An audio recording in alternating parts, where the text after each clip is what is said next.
येथे रंगला शिडबोटींच्या शर्यतीचा थरार। डीजे ढोल ताशांच्या गजरात स्पर्धेला सुरुवात होऊन 100 वर्षापासून जोपासली जाते ही परंपरा। गार्लागड येथील एकविरा आईच्या मानाच्या पालखीच्या सोहळ्यानिमित्तानं अलिबाग तालुक्यात चौल आग्राव येथे शिडहोडी बोटीच्या शर्यतीचा थरार सोमवारी 31 मार्च रोजी रेवदंडा खाडीत झाला असून शर्यत आग्राव जेटी येथून दुपारी 12 वाजता सुरू झाली। प्रसंगी पारंपरिक मच्छीमार यांच्या माध्यमातून लुप्त होत चाललेल्या असलेल्या तरी आजही तेथील कोळी बांधवांनी ही परंपरा गेली 100 वर्षापासून जपली आहे। या आगळ्या वेगळ्या पारंपरिक शिडबोटी शर्यतीसाठी स्थानिक आमदार महेंद्र दळवी यांच्या हस्ते उद्घाटन करण्यात आलं असून अलिबाग, मुरुड व रोहा तालुक्यातील असंख्य प्रेक्षक वर्ग तसेच मुंबई, पुण्यातील पर्यटकांनी या बोटी शर्यतीचा थरार प्रत्यक्ष समुद्रात बोटीत जाऊन तर काहींनी रेवदंडा पुलावरून शर्यतीचा थरार पाहिलाय। या वर्षी 8 स्पर्धात्मक बोटींचा थरार पाहायला मिळाला। प्रथम क्रमांक हिरकणी आग्राव बोट, द्वितीय क्रमांक कमलावती बोट कोर्लई व तृतीय क्रमांक हिरावती बोट आग्राव व उत्कृष्ट नाखवा हरिचंद्र शेट्टी यांस गौरवण्यात आलाय। आता गुढीपाडव्याच्या दुसऱ्या दिवशी आग्रावमध्ये खूप मोठ्या प्रमाणात उत्सव साजरा केला जातो।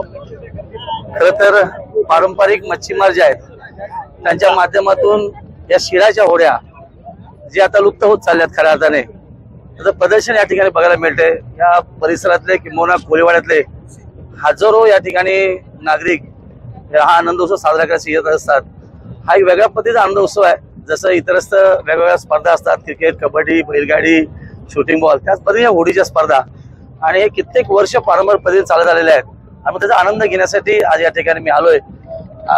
माझ्या कोळी बांधवांचा आग्रह होता की आमदार तुम्ही या ठिकाणी आलं पाहिजे आणि म्हणून मी देखील यांच्याशी निगडीत असल्या कारणाने आजचा आनंद साजरा करण्यासाठी जिल्ह्यातनं, तालुक्यातनं किंवा जिल्ह्याच्या बाहेरून खूप लोक या ठिकाणी आलेत आणि खऱ्या अर्थाने शिडाचा होडीचा आनंद हा घेण्यासाठी या ठिकाणी लोक उपस्थित आहेत। आणि ही परंपरा म्हणजे आई एकविरा देवीपासूनची परंपरा आहे आणि आई एकविरेचं हे माहेरघर आहे आणि मानाची पालखी इकडनंच आग्राव कोळीवाड्यातनं आपल्या कार्यालयाला जाते तेलवणाच्या मानासाठी।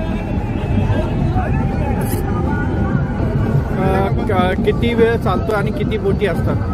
या साधारणपणे या शर्यतीमध्ये 8 ते 10 बोटी असतात कमीत कमी। यंदाच्या वर्षी मला वाटते 8 होड्या आहेत शर्यतीसाठी आणि इतर होड्या बघितला एक कोळी समाजाचं कसं एक मला आराध्य दैवत समजायला फिशरमन कम्युनिटीचं त्या भरपूर मला वाटतं 20 ते 30 हजार जनता असते। मला वाटते 100-200-300 तरी बोटी असतील या म्हणजे जस्ट लाईक म्हणजे ते देवीला एक नमस्कार किंवा गाराणा घालण्यासाठी येतात असा तो विषय आहे।